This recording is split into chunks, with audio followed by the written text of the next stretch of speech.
Good morning everyone. दोस्तों आज है फरवरी 3 2023 और हम लोग करने वाले हैं द हिंदू न्यूज़पेपर के एनालिसिस। मेरा नाम है सत्येंद्र चौधरी और रोज की तरह आज फिर से हम लोग खूब सारे टॉपिक करने वाले हैं। तो कौन कौन से टॉपिक रहेंगे एक बार ब्रीफली देख लेते हैं, बाद में हम लोग डिटेल में जाएंगे।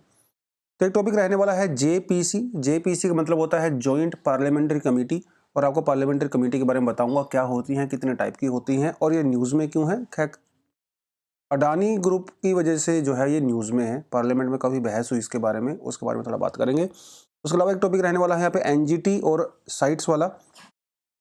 जो रेड सैंडर्स की इलीगल जो ट्रेडिंग होती है, जो इलीगल ट्रैफिकिंग होती है, उसके बारे में बात करेंगे।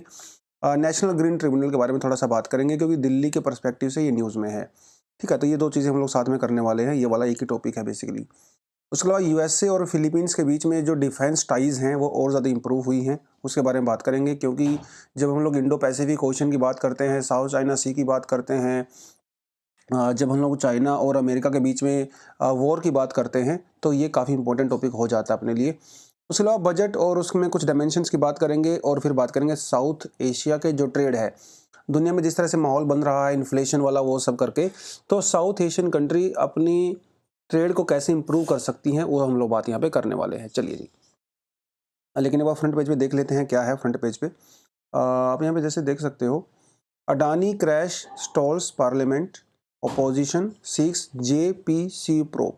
प्रोब का मतलब होता है इन्वेस्टिगेशन, ठीक है। जेपीसी का मतलब है जॉइंट पार्लियामेंट्री कमेटी। जैसे कि आपको पता है, एक हिंडनबर्ग नाम की एक बहुत बड़ी एक संस्था है, और हालांकि काफ़ी कंट्रोवर्शियल है, ये अमेरिकन संस्था है एक। और इसने एक रिपोर्ट अभी इशू की थी अडानी ग्रुप के बारे में after the research of 2 years। और इसने ये कहा था कि भाई अडानी ग्रुप जो है वो काफ़ी ज़्यादा गड़बड़ घोटाला कर रहा है, स्टॉक मार्केट को मैनिपुलेट करता है, राउंड ट्रिपिंग करता है, अपने जो स्टॉक्स है खुद ही खरीद लेता है, उसकी वैल्यू ऊपर चली जाती है, और बहुत सारी जाली कंपनियां भी बना रखी हैं।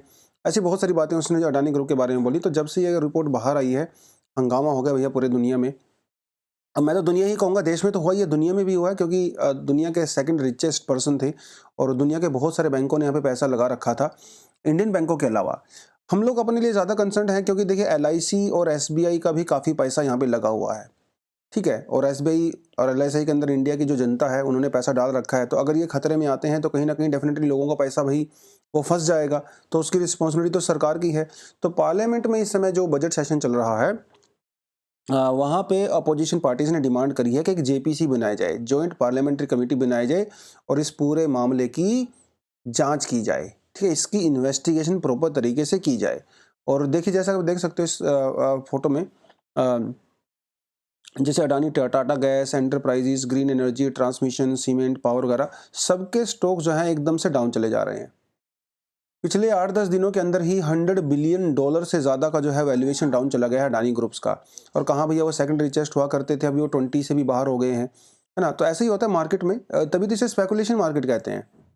स्पेकुलेशन मार्केट क्यों कहते हैं? क्योंकि सारा खेल स्पेकुलेशन के ऊपर चल रहा है, ग्राउंड के ऊपर क्या हो रहा है मोस्टली इन्वेस्टर्स को पता नहीं होता। अब जैसे मेरे जैसे छोटे मोटे इन्वेस्टर हैं, वो स्टॉक मार्केट में पैसा लगाते हैं, मुझे थोड़ी पता है भैया अडानी ग्रुप का ग्राउंड लेवल पे क्या रिपोर्ट है, क्या चल रहा है, उसके अंदर क्या चल रहा है। हम लोग इन्वेस्ट कर देते हैं। जब मुझे लगता है कि अरे यार कुछ गड़बड़ हो गया, पैसा निकाल लेते हैं। जब मुझे थोड़ा न्यूज़ में लगता है अरे हाँ पॉजिटिव चीज़ें चल रही है, इन्वेस्ट कर देते हैं। तो इसे स्पेकुलेशन कहते हैं मार्केट में। मतलब माहौल माहौल अच्छा बनता है तो शेयर्स ऊपर चले जाते हैं, माहौल खराब होता है तो शेयर्स नीचे चले जाते हैं, लोग बेचना शुरू कर देते हैं, उनको लगता है यार उन्होंने जो इन्वेस्टमेंट किया वो डूब जाएगा। तो इस समय भैया अडानी का माहौल खराब चल रहा है, तो लोग पैसा निकाल रहे हैं, और ये सब उसकी वजह से होता है। तो ये सब कुछ किया जाएगा यहाँ पे। अब पार्लियामेंट्री कमेटी क्या होती है आपको बताता चलूँ। देखिए, हमारा जो आर्टिकल 105 है वो पार्लियामेंट्री प्रिविलेज और पार्लियामेंट मेंबर्स के उसके बारे में बात करता है। तो इसी के तहत जो है पार्लियामेंट्री कमेटीज़ वगैरह का अथॉरिटी वगैरह दी जाती है। 1993 में क्या है, 17 डिपार्टमेंटल रिलेटेड स्टैंडिंग कमेटीज हुआ करती है। देखिए, दो तरह की पार्लियामेंट्री कमेटी होती है अपने पास, एक होती है स्टैंडिंग कमेटी और एक होती है एड हॉक। मेजरली ये दो होती हैं, ठीक है। स्टैंडिंग कमेटी दोस्तों परमानेंट होती हैं, एड हॉक कमेटी जो है नॉन परमानेंट होते हैं, टेम्परेरी बेसिस पे होती हैं। होता क्या है कमेटी? कमेटी में मेंबर्स होते हैं, ये है पार्लियामेंट कमेटी, ठीक है। पार्लियामेंट में तो लोकसभा राज्यसभा दोनों ही आती हैं, तो इसका मतलब इन कमेटी के अंदर जो मेंबर्स होंगे वो लोकसभा से भी होते हैं, राज्यसभा से भी होते हैं, और हर पॉलिटिकल पार्टी से होते हैं। ऐसा नहीं है कि सिर्फ बीजेपी वाले बैठेंगे, कांग्रेस वाले बैठेंगे, नहीं भाई। जिस पार्टी की जितना रिप्रेजेंटेशन होती है ना पार्लियामेंट में, उतनी ही रेशो में वहाँ पे लोग बैठते हैं, दोनों मेंबर होते हैं इसके अंदर। और ये जो 2 मेंबर होते हैं ना, इनका कोई पॉलिटिकल एजेंडा नहीं होता है सच, ठीक है? मतलब इनको पब्लिक की डिमांड के अकॉर्डिंग काम नहीं करना पड़ता, और ये सारी मीटिंग ना बंद कमरे में होती हैं। और जो व्हिप होता है, पार्टी की डायरेक्शन होती है, उसको भी फॉलो नहीं करना पड़ता है। इसलिए काफ़ी है ना अच्छा माना जाता है पार्लियामेंट्री कमिटीज़ जब भी किसी चीज़ के लिए की जाती हैं। तो स्टैंडिंग वाली तो आपको पता है परमानेंट होती हैं, एड हॉक वाली टेम्परेरी बेसिस पे होती हैं, ठीक है? एड हॉक वाली भी 2 तरह की हो सकती हैं, ठीक है? एक होती हैं एडवाइज़री और एक होती हैं इंक्वायरी, ठीक है? एडवाइज़री का तो किसी खास मुद्दे के ऊपर एडवाइस करना हुआ वो सब रहता है। इंक्वायरी कमिटी में कोई गड़बड़ हो गया, घोटाला हो गया, ठीक है? जैसे बोफोर्स एक बड़ा करप्शन केस हुआ था इंडिया में राजीव गांधी जी के अगेंस्ट में, तब ये इसको बैठाया गया था इंक्वायरी कमेटी। उसके बाद जैसे 2G स्कैम वगैरह हुआ था, वो सब भी हुआ था, ठीक है? उस तरीके से होता है। तो जॉइंट पार्लियामेंट्री कमेटी भी एक एड हॉक कमेटी होती है, ठीक है? तो अगर इसको बनाया जाता है तो, देखिए अभी बनाया नहीं गया, डिमांड हो रही है, तो ये अपनी रिपोर्ट पेश करते हैं पूरी इंक्वायरी करने के बाद, और वो रिपोर्ट जाती है फिर बाद में कैबिनेट और पार्लियामेंट के पास। अब पार्लियामेंट इसको माने या ना माने वो अलग बात है, इसका नेचर हमेशा एडवाइजरी होता है, ठीक है? माने या ना माने वो डिफरेंट चीज़ है, बट एक प्रेशर तो बनता है ना सरकार के ऊपर। तो उसी प्रेशर को बनाने के लिए जो है यहाँ पे डिमांड किया जा रहा है कि भैया जेपीसी बनाई जाए, पार्लियामेंट्री एक कमेटी बनाई जाए, जॉइंट पार्लियामेंट्री कमेटी, या फिर सुप्रीम कोर्ट उसको मॉनिटर करे, ठीक है? तो वो सब चीज़ें यहाँ पे बात है। चलिए, government to file review plea against NGT fine on landfill mode. Review का मतलब क्या होता है कि भाई जैसे मान लो आपने कोई डिसीजन ले लिया, ठीक है?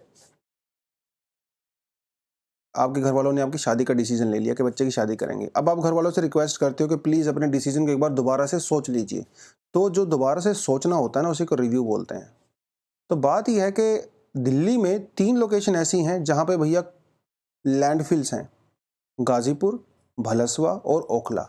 लैंडफिल का मतलब होता है जहाँ पे कूड़ा कचरा, जो सीवेज ट्रीटमेंट वेस्ट मटेरियल होता है, सॉलिड वेस्ट, वो यहाँ पे डाल दिया जाता है। कूड़े के पहाड़ के ढेर लगे हुए हैं। अगर आप कभी चंडीगढ़ वाली साइड से दिल्ली में आओ तो आपको दिखेगा, दिल्ली में एंट्री करते ही आपको एक बहुत बड़ा जो है वो डंप साइट मिलता है, ठीक है? 3 हैं दिल्ली में, और एनजीटी ने इनके ऊपर लगा दिया है 900 करोड़ रुपए का फाइन दिल्ली के ऊपर, एनसीटी के ऊपर, है ना? National capital territory. और वो फाइन किसको देना पड़ेगा? एमसीडी को देना पड़ेगा। एमसीडी में किसकी पावर है इस समय? केजरीवाल जी की पावर है, आप गवर्नमेंट है। तो आप गवर्नमेंट ये कह रही है कि भाई हम लोग 900 करोड़ रुपए देने की पोजीशन में नहीं है भाई, तो एक बार इसको प्लीज रिव्यू कर लो, ठीक है? 900 ज़्यादा यार, कम से कम 9 करोड़ करो, 990 कर लो, कोई बात नहीं। तो उस रिव्यू को डालने की बात यहाँ पे चल रही है। अब यहाँ पे देखो थोड़ा सा मतलब एक कॉमेडी सी भी हो गई है। कॉमेडी ये है कि भाई आप ये देखिए कि पिछले 15 साल से बीजेपी वो जो है पावर में थी दिल्ली में, एमसीडी में, और अभी जैसे ही एमसीडी की पावर वो केजरीवाल जी के पास गई तो अचानक से 900 करोड़ का फाइन डाल दिया गया है। उससे पहले फाइन वगैरह पता नहीं कहाँ एनजीटी वाले सो रहे थे, क्या कर रहे थे, आई डोंट नो। बट ये आरोप प्रत्यारोप भी चल रहे हैं। बीजेपी वाले कह रहे हैं कि तुम पैसा दो, हम क्यों दे भाई, हम तो पावर में नहीं है। आप वाले कह रहे हैं कि ये सब पॉलिटिकल चीज़ें हैं, ठीक है? और ये जो पूरा क्रेडिट जाता है भैया इस गंदगी का, वो एमसीडी को जाता है जहाँ पे बीजेपी पावर में थी। तो ये पॉलिटिकल गेम में हम ज़्यादा नहीं जाएंगे, but yes this is what is happening out there in Delhi. NGT के बारे में आपको बताता चलो, एक ट्रिब्यूनल है, ठीक है? 2010 में इसको बनाया गया था, और ट्रिब्यूनल का काम होता है भैया एनवायरनमेंट के रिगार्डिंग जो भी केस वगैरह होते हैं, ठीक है, उनको डिस्पोज करना जल्दी से जल्दी। जल्दी से जल्दी मतलब 6 महीने का समय दिया गया है। 6 महीने में एनजीटी को अपन जो भी कंप्लेंट उसके पास आती हैं उनका निपटारा करना होता है। अब वो निपटारा कैसे करता है? वो उनके ऊपर फाइन लगा के कर सकता है, कंपनसेशन दे के कर सकता है, या उस प्रोजेक्ट को बंद कर सकता है। बहुत सारी चीज़ें वहाँ पे हो सकती हैं। अब देखिए मैंने एक सेंटेंस बोला कि एनजीटी के पास कंप्लेंट आती है तो एनजीटी कार्रवाई करता है, ठीक है? लेकिन 2021 में ये स्टेटस चेंज हो गया। सुप्रीम कोर्ट ने ये कहा कि एनजीटी सू मोटो भी किसी केस को ले सकती है। मतलब बिना कंप्लेंट किए भी अगर एनजीटी को लगता है कि कहीं पे एनवायरमेंटल का डिग्रेडेशन हो रहा है तो अपने आप ही वो केस भी ले सकती है। ये 2021 में स्टेटस चेंज हुआ है। देखिए एनजीटी कोई क्रिमिनल प्रोसीजर कोड वगैरह के अंदर में काम नहीं करता है। ऐसा कोई हार्ड एंड फास्ट रूल नहीं है एनजीटी के लिए कि आपको ये काम करना पड़ेगा, ये प्रोसीजर होगा, नहीं नहीं। एनजीटी जो है वो नेचुरल जस्टिस पे काम करती है। और आपको पता है कि जो ट्रिब्यूनल्स होते हैं वो क्वासी जुडिशियल्स बॉडी होती हैं, है ना, पूरी तरह से जुडिशियल बॉडी नहीं होती, क्वासी जुडिशियल्स होती हैं। अगर आपका एनजीटी का डिसीजन पसंद नहीं आता है तो आप सुप्रीम कोर्ट में जाके अपील कर सकते हो, कोई प्रॉब्लम नहीं है। 6 महीने के अंदर आपका निपटारा किया जाता है। इसके चेयरमैन कौन होते हैं? सुप्रीम कोर्ट के कोई भी रिटायर्ड जज हो सकते हैं, जरूरी नहीं है सीजीआई हो, कोई भी हो सकते हैं, ठीक है। तो ये थोड़ा सा पढ़ सकते हैं।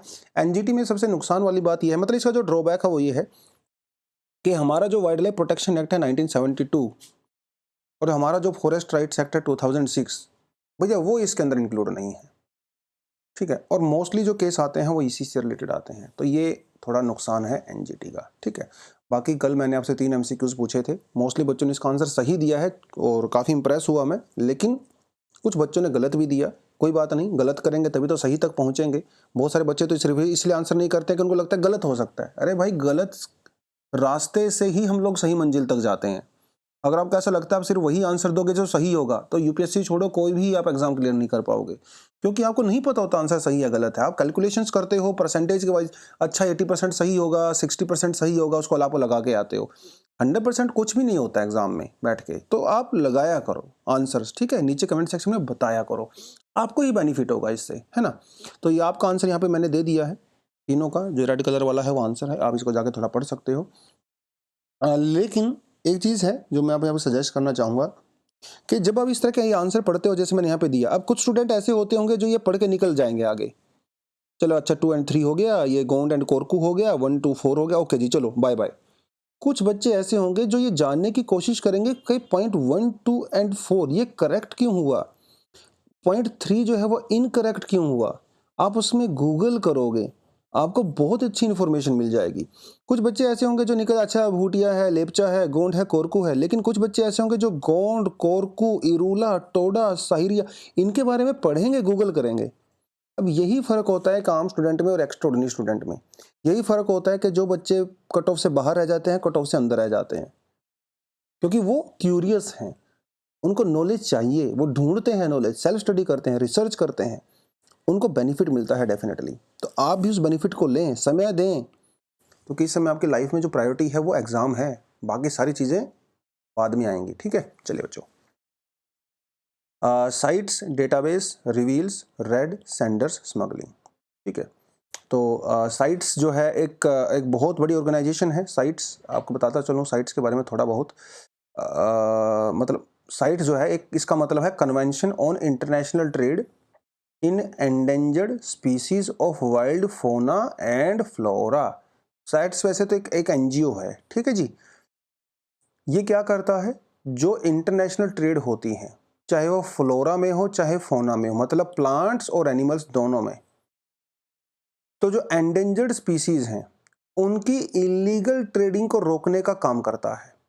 और ये साइट्स टाइम टू टाइम ऐसी रिपोर्ट भी पेश करते हैं कि कौन सी कंट्री में किस चीज़ का इलीगल ट्रेड हो रहा है एंड ऑल दैट। तो इन्होंने अभी एक इंडिया के पर्सपेक्टिव में रिपोर्ट निकाली है जिसमें इन्होंने ये कहा है कि भाई पिछले 1-2 सालों में 28 इंसिडेंट ऐसे हुए हैं इंडिया में जहां पे रेड सेंडर्स की इलीगल कॉन्फिकेशन किया गया है, सीजर किया गया है, मतलब बहुत सारे पुष्पा टाइप के लोग इलीगल ट्रेडिंग कर रहे थे रेड सेंडर्स की, ऐसा साइट्स ने कहा है। तो इंडिया से जो पुष्पा रेड सेंडर्स को काटता है इलीगल और बेचा जाता है ना, सच अ बिग क्रिमिनल, वो कहाँ सबसे ज़्यादा डिमांड कहाँ पे है? चाइना में है, उसके बाद हांगकांग में है, सिंगापुर में है। रेड सेंडर्स फर्नीचर बनाने में, हैंडीक्राफ्ट में, मेडिसिन में, टेक्सटाइल में और फर्नीचर वगैरह को कलर प्रोवाइड कराने में किया जाता है। रेड सेंडर्स की पिक्चर आप यहाँ पे देख सकते हो। पुष्पा मूवी याद आई आपको? ऐसी तो होता है उसमें, पुष्पा में वो टेम्पो में लाद के लेके चला जाता है ना, मतलब सबसे बड़ा क्रिमिनल जो है वहाँ पे उस समय पुष्पा है, तो पुष्पा, ठीक है। तो ऐसे क्रिमिनल्स बहुत मिलते हैं भाई आपको पुष्पा जैसे, ठीक है। पुलिस उनको पकड़ लेती है, धर लेती है, और देखिए किस तरह से सिनेमा हमारे समाज को इम्पैक्ट करता है। तो ये जो आदमी आपको दिख रहा है यहाँ पे, ये पुष्पा ही की ही कॉपी कर रहा था बिल्कुल एज इट इज़। इसको लगा जब पुष्पा फिल्म में निकल गया तो मैं भी निकल जाऊंगा। अरे भाई वो फिल्म है ना। फिल्म में तो विलन को भी हीरो की तरह दिखाया जाता है, वो जैसे पुष्पा को दिखाया गया। रियल में यू आर अ विलन, और ये पकड़ेंगे आपको, धरेंगे और फिर पेलेंगे ऐसे ही तो होता है। तो थोड़ा सा you should know about red sanders also. Red sander जो है वो IUCN की एंडेंजर्ड स्पीसीज में आता है, ठीक है, तो क्रिटिकल वगैरह में नहीं है, बट इंडिया के लिए बहुत इंपॉर्टेंट है, इसलिए हम लोगों ने इसको वाइल्ड लाइफ प्रोटेक्शन एक्ट 1972 के शेड्यूल 2 में रखा हुआ है। तो काफ़ी हाईएस्ट लेवल ऑफ प्रोटेक्शन दिया गया है इसको, ठीक है। ईस्टर्न घाट में पाया जाता है, यूजुअली आंध्र प्रदेश में जो है ये ज़्यादा पाया जाता है, ठीक है। और ये ऐसी जगह पे होता है जो थोड़ी रॉकी होती हैं, मतलब थोड़ी पत्थर-वत्थर होता है वहाँ पे, डिग्रेडेड होती हैं। सॉइल इसको बहुत ज़्यादा फर्टाइल सॉइल की रिक्वायरमेंट नहीं होती है, ठीक है। थोड़ा एसिडिक सॉइल वगैरह में भी हो जाता है ये। और जो फालतू की लैंड पड़ी रहती है फैलो लैंड, ठीक है। रेड सॉइल वगैरह चाहिए इसको, थोड़ा हॉट ड्राई क्लाइमेट चाहिए होता है। ये आपसे पूछेगा एग्जाम में, इसी तरह की चीज़ें देता है आपको, ठीक है। और ये कि इंडिया का एंडेमिक ट्री स्पीसी है, मतलब ये इंडिया के अलावा कहीं और नहीं पाया जाता, ये भी बड़ी खास बात है इसकी, ठीक है। ये थोड़ा-थोड़ा आपको इसको रेड सेंटर के बारे में पता हो जाना चाहिए। ट्रैफिक भी एक बहुत बड़ी ऑर्गेनाइजेशन है जो कि फ्लोरा और फौना की लीगल ट्रेडिंग का रोकने का काम करती है, ठीक है। और ये ट्रैफिक जो है वो साइट्स के साथ मिलकर काम करती है, दोनों ऑर्गेनाइजेशन एक दूसरे के साथ मिलकर काम करती हैं। तो ट्रैफिक के बारे में पुराना कंटेंट है, ठीक है। अगर आपको साइट्स के बारे में पढ़ना है ज़्यादा तो आप इस लिंक पे क्लिक कर सकते हो, ये वाला।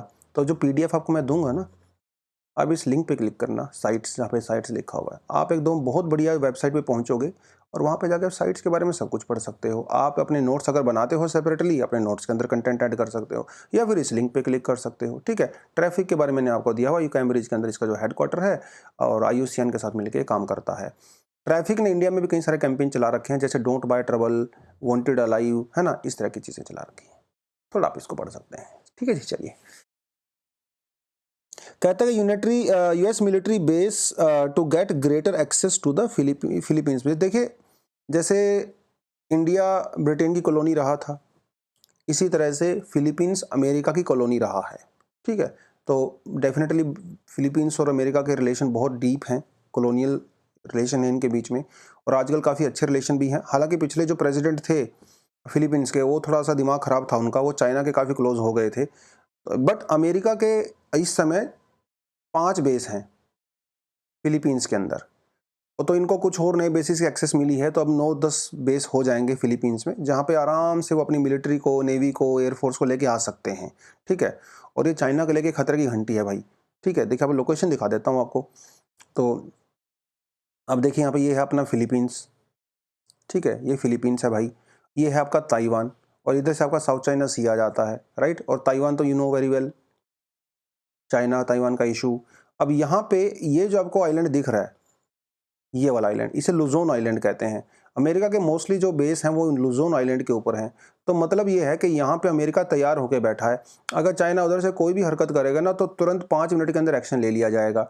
तो चाइना के ऊपर नज़र रखने के लिए फिलीपींस की बहुत ज़्यादा ज़रूरत है अमेरिका को। तो इसलिए पिछले राष्ट्रपति ने जो गलतियाँ करी थी फिलीपींस में, और उसको थोड़ा सुधारने की चीज़ हो रही है। और पिछली बार जो ट्रंप ने जो गड़बड़ किया था फिलीपींस को, वो रोज़ गालियाँ देते थे, तो वो भी थोड़ा चीज़ें इंप्रूव होंगी अभी, ठीक है। तो वो कुछ-कुछ किया जा रहा है। Philippines is very important for American security and the peace and the navigation in the Pacific Ocean also. तो वो सब भैया यहाँ पे किया जा रहा है, ठीक है। वैसे आपको बताता चलूँ, देखिए ये रहा लुजोन आइलैंड। जब पूछेगा आपसे एग्जाम में, Luzon island was recently in news, है ना, it is like from which of the following countries.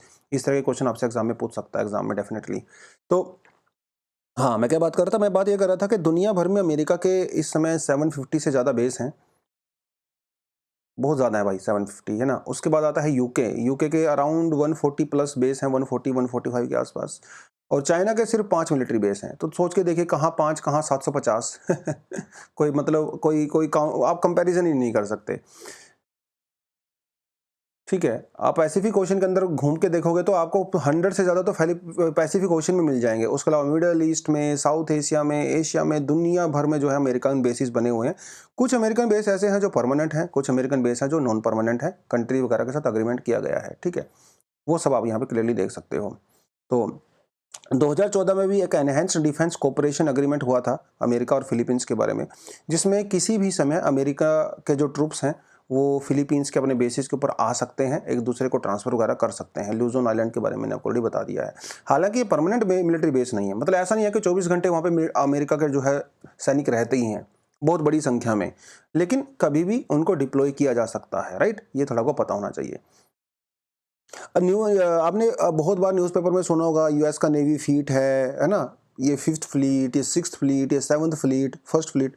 वो क्या रहता है, ये जो फ्लीट होता है वो एक चलता फिरता बेस होता है, जिसमें बहुत सारे डिस्ट्रॉयर्स होते हैं, आपका बहुत सारी सबमरीन्स होती हैं, वो सब रहता है। तो ये है, देखिए 7th फ्लीट। 7th फ्लीट जो है अमेरिका को जापान में है। ठीक है। और भैया ये जो वाला पूरा एरिया है ना, अमेरिका की 7 फ्लीट यहाँ पे घूमती रहती है, वो नज़र रखती है हर किसी के ऊपर, ठीक है। इधर से उधर टहलती रहती है, कभी मन करता है तो यहाँ पे आके आके अपने आप को रिफ्यूल कर लेती है, रिपेयर वगैरह कर लेती है। ये है 5th फ्लीट यहाँ पे, ठीक है। 5th फ्लीट जो है वो बहरीन में है, तो वो यहाँ पे पूरा घूमती रहती है 5th फ्लीट, ठीक है। 6th फ्लीट जो है मेडिटेरेनियन में है, इटली में जो है गेटा में उसका हेडक्वार्टर है। ये 4th फ्लीट यहाँ पे है, 2nd फ्लीट और 1st फ्लीट यहाँ पे है, ठीक है। तो ये इसलिए तो अमेरिका को कहते हैं कि दुनिया की पुलिस है। अमेरिका इज़ वर्ल्ड्स पुलिस, नज़र रखती है हर किसी के ऊपर, सारे ओशंस वगैरह में सब चीज़ें हो रही हैं कि नहीं हो रही हैं, ऑल दैट वो सब रहता है। जब इंडिया पाकिस्तान का वॉर हुआ था तो ये 7th fleet actually Indian ocean के अंदर आ गया था, बे ऑफ बंगाल में, इंडिया के ऊपर अटैक करने के लिए, क्योंकि अमेरिका पाकिस्तान दोनों खास मित्र हुआ करते थे भाई उस समय, तो है ना। इंडिया जो है वो रशिया के पास में हुआ करता था, तो यहाँ तक आ गया था फ्लीट अमेरिका का, समझ रहे हो, इंडिया के ऊपर अटैक करने के लिए। और अटैक कभी भी कर सकता था, लेकिन बीच में आ गया रशिया। उस समय रशिया और चाइना के रिलेशन अच्छे नहीं थे, हमारे लिए बड़ी अच्छी बात हुई वो। तो श्रीलंका चाइना वाले रशिया वाले जो है यहाँ पे आके खड़े हो गए भाई, कि भैया इंडिया को नुकसान पहुंचाने से पहले तो मेरी लाश के ऊपर से गुजरना पड़ेगा। अब अमेरिका की इतनी हिम्मत तो थी नहीं उस समय, क्योंकि कोल्ड वॉर का एकदम पीक पे चल रहा था कि भैया वो पंगा ले डायरेक्टली, वो सब चीज़ें हुई, वो आपको बहुत अच्छे से पता ही है, ठीक है। तो यार थोड़ा सा मैंने आपके लिए एक्स्ट्रा कंटेंट डाल दिया था, मुझे इंटरेस्टिंग लगा, आई होप आपको भी अच्छा लगेगा। चलिए जी, चलते हैं थोड़ा सा टेक्स्ट सेक्शन की तरफ, क्या कहता है टेक्स्ट सेक्शन, फिर बाद में एडिटोरियल देखेंगे। देखिए वो कहता है भैया पुटिंग बजट 2023 इनटू पर्सपेक्टिव, तो इसमें बजट की अलग अलग डायमेंशंस के बारे में बात की गई है, और सिर्फ बात ही नहीं करी गई बल्कि जो पिछली सरकार थी यूपीए 2, ठीक है, यूपीए 2 मतलब 2009 से लेकर 2014 के बीच में जो रही कांग्रेस की गवर्नमेंट उस समय, एनडीए 1 2014 में इलेक्शन हुए 2019 तक, और ये इस समय एनडीए 2 चल रहा है ना, 2019 के बाद जब से जो है नई सरकार बनी थी, तो इनको भी कंपेयर किया गया है, ठीक है। और ये जो चेंजेस हुए हैं वो क्यों हुए हैं थोड़ा सा अच्छा बताया गया है। हालांकि आप खुद से पढ़ने बैठोगे तो टेबल वेबल को भी काफ़ी कंफ्यूज कर सकती है आपको, बट अगर आपको थोड़ा सा आइडिया है इकोनॉमिक चीज़ों का तो डेफिनेटली आप इसको जाके पढ़ सकते हैं। तो देखिए इन्होंने क्या कहा भैया, एक तो इंडिया की जो जीडीपी देखिए, तो इन्होंने ये कहा कि जो लेटेस्ट इकोनॉमिक सर्वे है उसमें इंडिया की जो जीडीपी को 7% तक जो है बताया गया है, लेकिन जब हम लोग बजट की बात करते हैं तो बजट में 2023-2024 के लिए जो जीडीपी ग्रोथ रेट है वो 10.5% रखी गई है। ये नॉमिनल जीडीपी रेट है, रियल जीडीपी रेट नहीं है। रियल जीडीपी कितना प्रोजेक्ट किया गया है, 6.5%। नॉमिनल जीडीपी में क्या फ़र्क होता है, नॉमिनल जीडीपी में से जब इन्फ्लेशन को माइनस कर देते हैं तो आपके पास रियल जीडीपी आ जाता है। Nominal GDP 10.5%, inflation 4% is equal to 6.5%, ये इस तरह से निकालते हैं, ठीक है। तो मतलब ये है कि सरकार अगले साल के लिए जो इन्फ्लेशन का अंदाज़ा लगा रही है वो 4% का लगा रही है। अगर मान लो बाई चांस इन्फ्लेशन 6% हो गया तो जीडीपी ग्रोथ कितना हो जाएगा, 4%, माइनस करेंगे ना। और अगर इन्फ्लेशन हो गया 7% तो जीडीपी ग्रोथ कितना होगा, 3%। सोच के देखिए, 3% तो बहुत ही कम है। तो प्रोजेक्ट करना एक अलग चीज़ है, लेकिन क्या ग्राउंड में आप उसको अचीव कर पाओगे डिपेंड करता है इन्फ्लेशन के ऊपर, पहली बात तो ये। अब ये ना टेबल को कंपेयर कर रहा है, ठीक है। कुछ चीज़ों में बजट इंक्रीज हुआ है, कुछ चीज़ों का बजट जो है डिक्रीज किया गया है सरकार के द्वारा, क्यों किया गया है, कैसे किया गया है, ठीक है, उसके बारे में इन्होंने यहाँ पे बात किया है। एनडीए 1 गवर्नमेंट, एनडीए 2 गवर्नमेंट, उन सबको इन्होंने यहाँ पे कंपेयर किया है। मैं हर चीज़ कंपेयर करके नहीं जाऊँगा, लेकिन कुछ कुछ चीज़ें हम लोग यहाँ पे बात डेफिनेटली कर सकते हैं, ठीक है। जैसे आप कैपिटल एक्सपेंडिचर की बात करें, कैपिटल एक्सपेंडिचर क्या होता है, जब सड़क बनाना, पोर्ट्स बनाना, है ना, उस सब चीज़ों के लिए पैसा जो है लगाया जाता है, एक्सपेंडिचर किया जाता है, उसे कैपिटल एक्सपेंडिचर कहते हैं। अगर आप कांग्रेस की गवर्नमेंट की बात करो, पहले यूपीए 2 की बात करें तो कैपिटल एक्सपेंडिचर 1.8% हुआ करता था। एनडीए 1 की अगर बात करें तो उसमें थोड़ा कम हुआ था, 1.7%।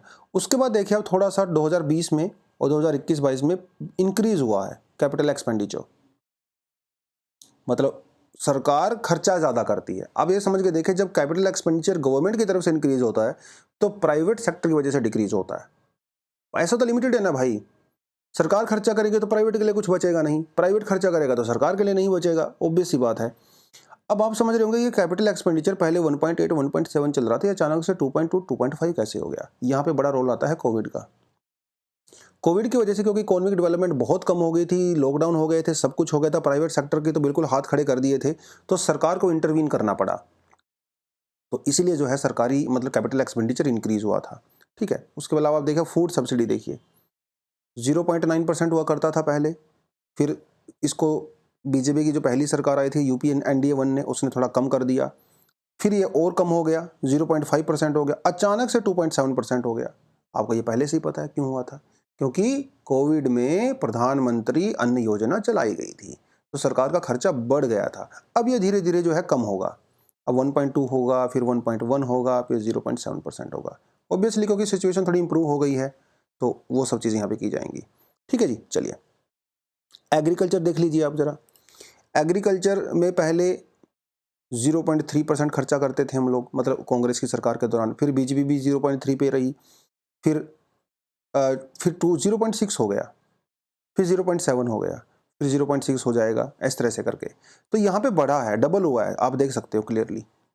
क्यों हुआ है? क्योंकि पीएम किसान की वजह से। पीएम किसान स्कीम में क्या रहता है, 6,000 रुपये डाले जाते हैं हर साल फार्मर के अकाउंट में, 2-2 हज़ार रुपये करके 3 बार डाले जाते हैं, तो जिसकी वजह से वो परसेंटेज इंक्रीज अपने आप ही होता है डेफिनेटली, राइट। आप ग्रोस टैक्स कलेक्शन देख लीजिए, टैक्स रिवेन्यू जो होता है, पहले कितना था ये 10.2%, अभी कितना हुआ फिर बाद में 10.8, 10, 10.2, 11.4। ये 11.4 अचानक से कैसे हो गया, आप ये भी सोच रहे होंगे। तो टैक्स कलेक्शन बढ़ा है, क्यों बढ़ा है? Because of inflation. इन्फ्लेशन होगा तो टैक्स कलेक्शन अपने आप ही बढ़ेगा ना, चीज़ें महंगी हो जाएंगी, टैक्स महंगा आपको ज़्यादा देना पड़ेगा, ऑब्वियस सी बात है। ठीक है, तो देखिए आप यहाँ पे क्लियरली देख सकते हो। जीएसटी कलेक्शन की अगर बात करें तो देखो कांग्रेस के टाइम में जीएसटी था ही नहीं, जब ये इंट्रोड्यूस किया गया बीजेपी के द्वारा, एनडीए 1 के द्वारा, तो 1.1%, फिर 3 हो गया, 2.8, 3, तो बड़ा है जीएसटी कलेक्शन। इसमें एक बहुत बड़ा रोल इन्फ्लेशन का भी है, और धीरे धीरे क्या रहा ना, और भी जो एमएसएमईज वगैरह हैं, दूसरी जो इंडस्ट्रीज होती हैं वो भी जीएसटी के अंदर में आ गई है ना, तो जीएसटी कलेक्शन बड़ा है सरकार का। तो ये कुछ चीज़ें डेफिनेटली आप यहाँ पे देख सकते हो। एक चीज़ आपको और दिखाना चाहूँगा मैं, वो है ये फिजिकल डेफिसिट। आपको पता है फिजिकल डेफिसिट क्या होता है? इनकम और एक्सपेंडिचर के बीच का डिफरेंस होता है। पहले इट वाज 4.4%, फिर ये थोड़ा कम हुआ, एनडीए के पहले कार्यकाल में 3.7 हुआ, फिर यहाँ पे बढ़ गया 4.7, 4.7 से अचानक 9.2 हो गया। ऊपर ईयर देखिए क्या है, 2020-21, ये कोविड है भाई। इधर कोविड में सरकार का एक्सपेंडिचर बहुत बढ़ गया, इनकम कम हो गई, एक्सपेंडिचर बढ़ गया, तो अचानक से डेफिनेटली डेफिसिट भी बढ़ेगा। फिर ये थोड़ा नॉर्मलाइज हुआ, 6.7 हुआ, 6.4 हुआ, अभी गवर्नमेंट का टारगेट है इसको 5.9 करना 2025 तक। ठीक है, तो ताकि इसको नॉर्मल किया जा सके। बाकी जो है G20 कंट्री से कंपेयर किया गया है, आप वो भी थोड़ा यहाँ पे जाके देख सकते हैं। तो ये कुछ चीज़ें हैं, आपको शायद थोड़ा आइडिया लग गया होगा कि over a period of time कैसे हमारी इकॉनमी ऊपर गई, नीचे गई, कौन कौन से सेक्टर जो है वो ऊपर गया, नीचे गया। आप डिफेंस में भी देख सकते हो। हाँ, यहाँ पे रहा डिफेंस। पहले it was 2, then it was 1.6, then 1.7, 1.5। वैसे बेसिकली बीजेपी के टाइम में जो डिफेंस पे जो एक्सपेंडिचर है वो एक्चुअली हमारा कम हुआ है। ठीक है, इसका एक रीज़न तो ये भी हो सकता है कि क्योंकि हम अपना लोकल जो मैन्युफैक्चरिंग है, डोमेस्टिक मैन्युफैक्चरिंग, वो इंक्रीज़ कर रहे हैं। ठीक है, तो वो भी एक इसका रीज़न हो सकता है। ठीक है, तो ये कुछ चीज़ें हैं। ओके, ठीक है, चलिए थोड़ा एडिटोरियल के बारे में बात कर लेते हैं। क्या कह रहा है हमारा एडिटोरियल? बहुत लंबी चौड़ी बात इसने नहीं बोली है, but still trading more with in the Asia makes economic crisis. तो देखिए भाई, दुनिया भर की हम लोग बात करें तो यूरोप है, अमेरिका है, राइट, और फिर है साउथ एशिया, राइट, और साउथ एशिया के साथ आप जो है साउथ ईस्ट एशिया को कंटिन्यू कर सकते हो। तो अब यहाँ पे हमारा जो रोल है वो है इंडिया का।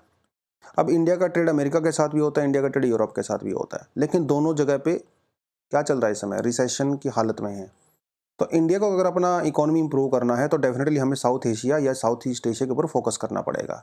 यही इस आर्टिकल के अंदर बताया गया है कि फ्यूचर है ना भाई, वो साउथ एशिया में और साउथ ईस्ट एशिया में ही है, ऐसा इन्होंने यहाँ पे कहा है। ठीक है, आप यहाँ पे देख सकते हो आईएमएफ ने जो ग्लोबल ट्रेड बोला है, जो ग्रोथ होगी वो एक्चुअली कम हुई है।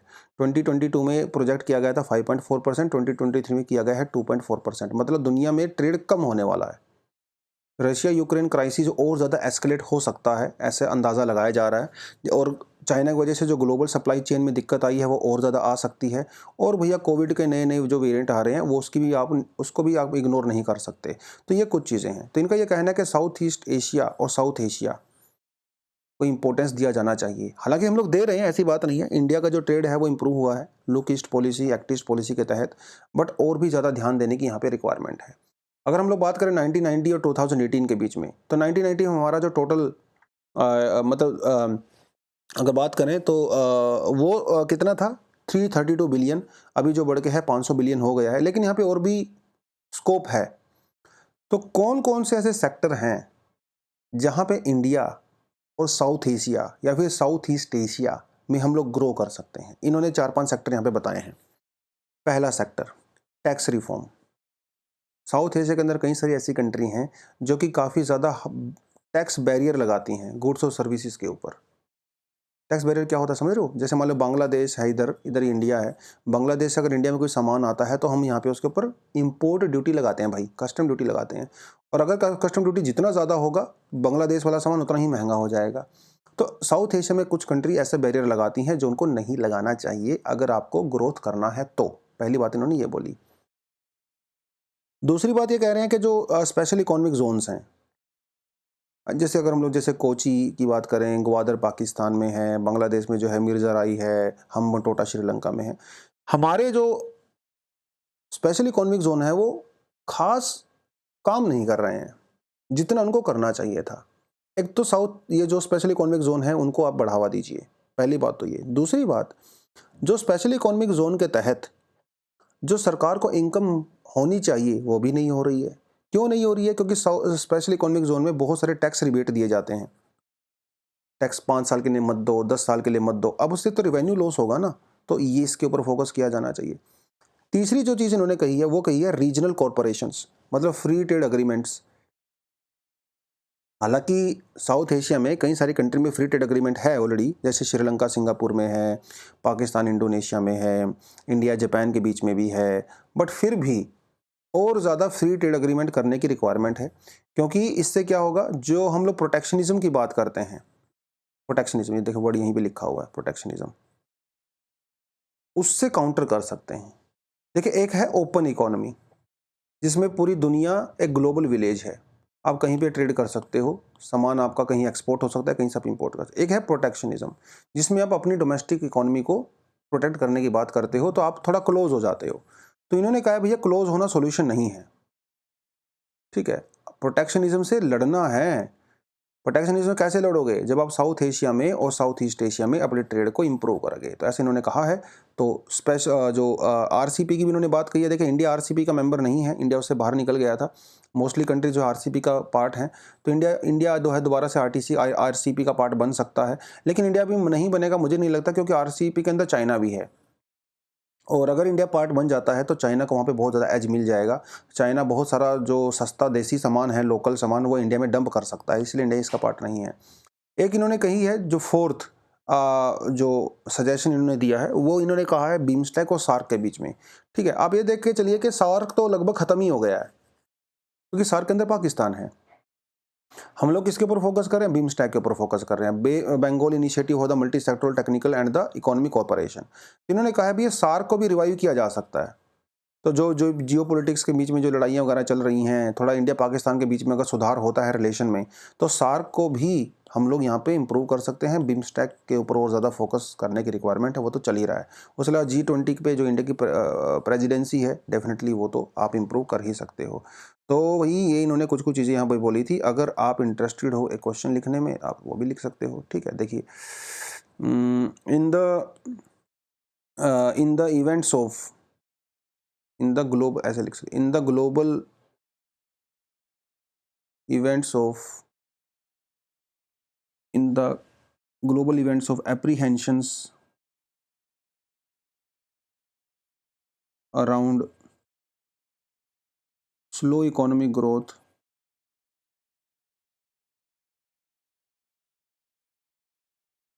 Trade with in south Asian countries can be a viable solution. In the global events of apprehensions around slow economic growth, trade within South Asian countries can be a viable solution. आपको ये लिखना है 150 words में और 10 marks में। ठीक है, तो ग्लोबल इवेंट ऑफ एप्रीहेंशन वही है, रशिया यूक्रेन, रिसेशन, इन्फ्लेशन वगैरह, वो जो सब चल रहा है, राइट। तो स्लो इकोनॉमिक ग्रोथ होगा, इसमें आप जो है कुछ IMF का डेटा दे सकते हो डेफिनेटली, जो हम लोगों ने अभी बात किया। साउथ एशियन ट्रेड जो है उसके कैसा सॉल्यूशन हो सकता है, ठीक है। आप इसमें इंडिया के पर्सपेक्टिव से भी लिख सकते हो। तो ये क्वेश्चन आसान सा है, आप आई होप इसको कर ही लोगे, ठीक है। तो दोस्तों आज के लिए इतना ही था। उसके अलावा कुछ एडिशनल आर्टिकल भी हैं हमारे पास, ये वाला आप पढ़ सकते हो। मनरेगा का आउटले जो है कम किया गया है सरकार के द्वारा। क्यों किया गया है, कौन कौन सी स्कीम में पैसा सरकार ने बढ़ाया है, जैसे पीएम किसान पहले 60,000 करोड़ था, उसको 60,000 करोड़ कर दिया गया, राइट।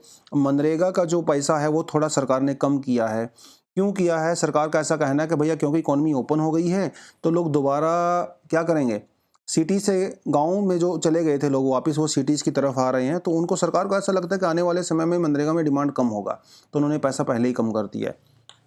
तो ये कुछ चीज़ें हैं, जैसे पीएम आवास योजना है तो उसका पैसा बढ़ा दिया गया है गवर्नमेंट के द्वारा, ठीक है। तो अब देखिए पैसा तो लिमिटेड है ना यार, अब उसको इधर खर्चा कर लो उधर खर्चा कर लो। तो सरकार ने जो है आवास पे बढ़ा दिया, जो जल जीवन योजना है उस पर पैसा बढ़ा दिया, ठीक है। तो मनरेगा से निकाल लिया, ठीक है। वो सरकार ने यहाँ पे आर्गूमेंट दिया। ये आर्टिकल जरूर पढ़ें, अच्छा लगा मुझे, इंपॉर्टेंट है। बाकी ये तो पढ़े ना चले चलेगा, कोई बात नहीं है, ठीक है। चलिए आज के लिए इतना ही है। Thank you very much, all the best, जय हिंद।